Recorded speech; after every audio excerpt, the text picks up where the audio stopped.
Assalamualaikum warahmatullahi wabarakatuh. Baiklah, di sini saya akan menjelaskan tentang konfilisasi pemenuhan kebutuhan anak dan remaja dalam penyelenggarakan pendidikan. Yang pertama, ada konsep kebutuhan individu. Kebutuhan adalah segala sesuatu yang dibutuhkan manusia untuk mempertahankan hidup serta untuk memperoleh kesejahteraan. Kebutuhan individu adalah kebutuhan yang dirasakan oleh seseorang dan pemenuhannya dapat dilakukan secara individu. Misalnya petani membutuhkan cangkul, siswa membutuhkan buku tulis dan pensil. Kebutuhan manusia berdasarkan sifatnya. Sebagai makhluk psikofisik, manusia memiliki potensi kehidupan yang memiliki dua manifestasi kebutuhan berdasarkan sifatnya. Yang pertama, kebutuhan jasmani atau kebutuhan fisik. Yang kedua ada kebutuhan rohani atau kebutuhan mental. Kebutuhan manusia berdasarkan tingkat kepentingan atau prioritas. Yang pertama ada kebutuhan primer.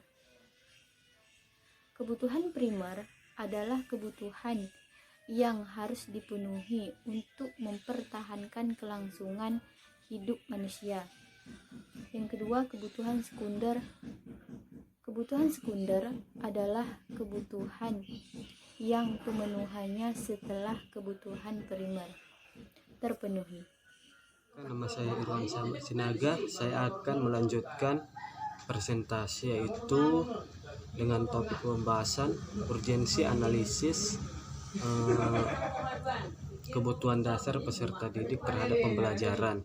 Beberapa hal yang terkait masalah guru dalam memerhatikan siswa yaitu satu, mengenai kebutuhan jasmaninya. Kebutuhan jasmani ini adalah kebutuhan yang mendasar dari diri manusia, yang mana ini bersifat instinktif dan tidak dipengaruhi oleh lingkungan lain ataupun teman-temannya. Contohnya itu seperti terpenuhinya makanan, minum, dan terhindar dari berbagai ancaman. Lalu yang kedua itu kebutuhan akan rasa nyaman. Kebutuhan akan rasa nyaman ini terdiri dari dua bagian seperti kebutuhan fisik dan psikologis. Lalu yang ketiga ada kebutuhan akan kasih sayang. Kebutuhan kasih sayang ini adalah kebutuhan yang sama-sama diperlukan oleh seseorang, yang mana supaya setiap orang tidak memiliki ancaman terhadap fisik maupun kehidupannya.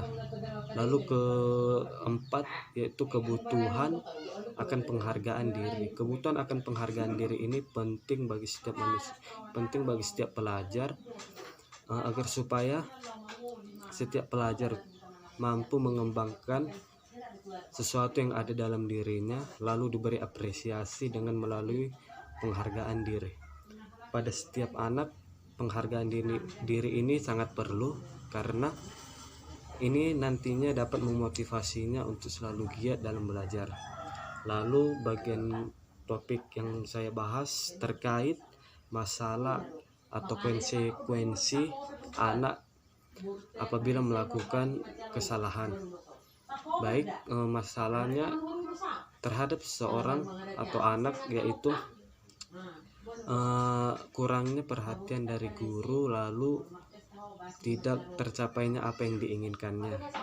Dari sinilah nantinya konsekuensi itu akan berlaku.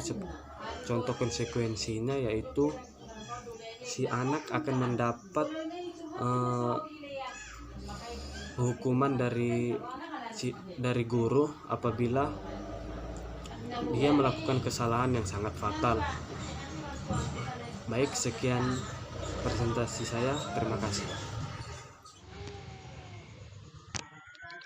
Baiklah, di sini saya akan menjelaskan analisis kebutuhan dasar peserta didik terhadap proses pembelajaran. Yang pertama yaitu kebutuhan jasmani. Kebutuhan jasmani adalah kebutuhan pokok seperti pakaian, minuman, makanan, istirahat, olahraga, dan lain-lain. Yang kedua yaitu kebutuhan akan rasa aman. Kebutuhan akan rasa aman terbagi dua.